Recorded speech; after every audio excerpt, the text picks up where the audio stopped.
C'est l'été de la grande révolution à Manchester City, on vous donne tous les détails tout de suite. Oh, il nous régale. Le JT de Foot Mercato avec Uber Eats. Bonjour à tous et bienvenue dans ce nouveau JT Foot Mercato. Aujourd'hui, on vous parle de Manchester City qui prépare sa nouvelle ère. Le changement, c'est maintenant et ça a même déjà commencé avec le départ de Sergio Aguero, le meilleur buteur de l'histoire du club anglais. Et pour le remplacer, on vous en parlait hier, les Sky Blues pensent notamment à Harry Kane qui veut quitter Tottenham cet été.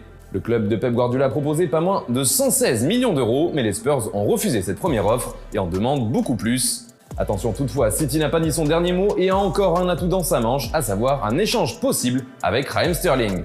La presse anglaise explique que celui-ci n'est plus heureux de son temps de jeu et pourrait avoir des envies d'ailleurs. Seul problème, il ne veut pas être envoyé à Tottenham. En revanche, il est suivi par d'autres équipes comme par exemple le FC Barcelone. L'autre gros dossier du côté des arrivées concerne un autre international anglais, il s'agit de Jack Grealish, auteur d'une très belle saison avec Aston Villa.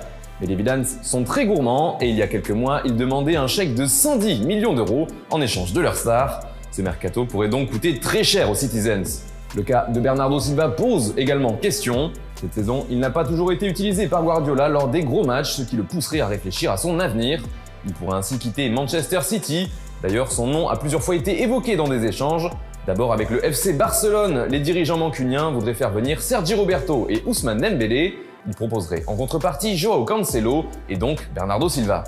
Autre échange qui a fait beaucoup de bruit lui aussi, encore une fois avec l'ancien monégasque, mais cette fois à l'Atlético de Madrid. Les Colchoneros apprécient beaucoup le joueur et seraient prêts à le troquer contre Saúl Ñíguez, le capitaine des champions d'Espagne.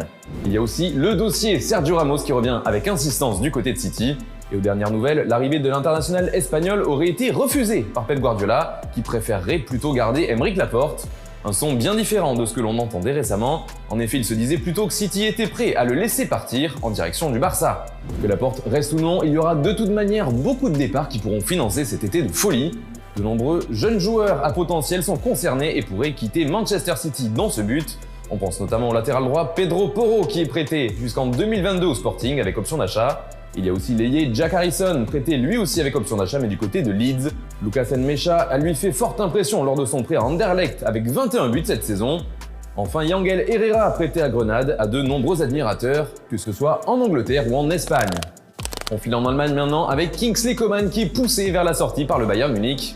Après sa demande de revalorisation salariale jugée trop gourmande, son club a décidé de le mettre sur le marché des transferts. L'attaquant français souhaiterait lui aussi un départ et viserait surtout l'Angleterre. On rappelle que Chelsea et Manchester United font partie des prétendants. Robert Lewandowski aurait lui aussi des envies d'ailleurs. Et si l'attaquant polonais venait à partir, le Bayern pourrait revenir sur ses propos. Les dirigeants bavarois avaient expliqué qu'ils ne se lanceraient pas dans la course pour Erling Haaland. Mais ils auraient finalement changé d'avis. En tout cas, la concurrence sera rude sur l'un des dossiers les plus chauds de l'été.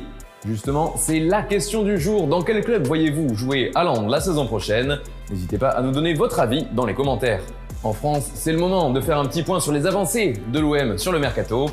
Les Phocéens seraient chauds sur Kevin Gamero. En fin de contrat cet été avec Valence, il pourrait donc arriver libre et signer un bail pour 2 ans. Les négociations seraient déjà bien avancées entre les deux parties. D'ailleurs, les nouvelles sont bonnes aussi pour Matteo Guendouzi, les discussions sont encore en cours entre Arsenal et l'OM. Et c'est bien Marseille qui aurait l'avantage malgré la concurrence.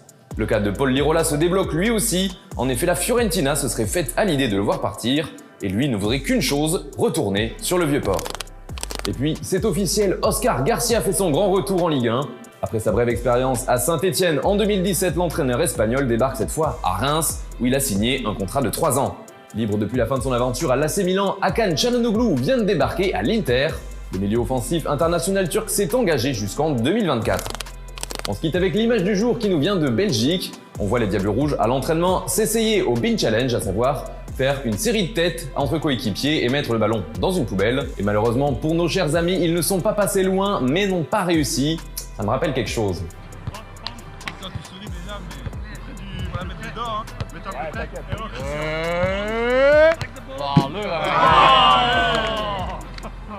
Voilà, c'est tout pour aujourd'hui. Merci de nous avoir suivis. On se retrouve demain pour un nouveau JT Foot Mercato, mais cette fois ce sera avec Antoine Graland à la présentation. C'était le JT de Foot Mercato avec Uber Eats.